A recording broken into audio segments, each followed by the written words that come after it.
परदेस जयवलू हो परदेसिया, भूले न जाना पिया। रोवेला सुना गे अंगजिया, परदेस जयवलू हो परदेसिया, भूले न जाना पिया। सांझ भइले याद तोहर आवेला, नैनन से नीर झर जाला।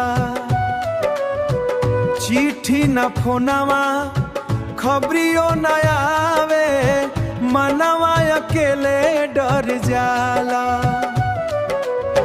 कसम से कहतानी सजना मोर, रौरा बिना ना लागे मोर।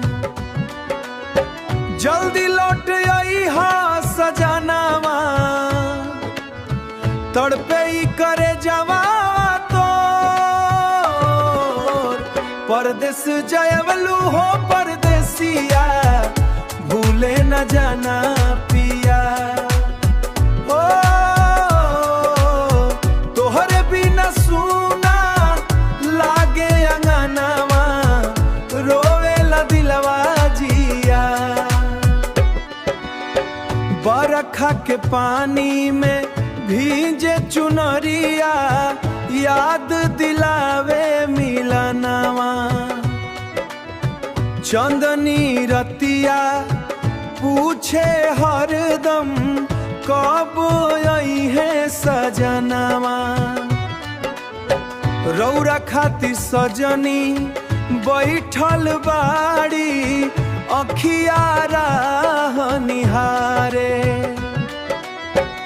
आनंद सिंह के प्यार भुलैब ना, ई दिल बस तोहके पुकारे।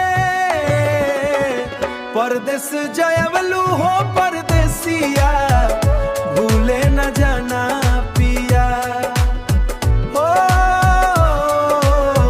तोहरे बिना सुना लागे अंगनावा, रोवेला दिलवा जिया।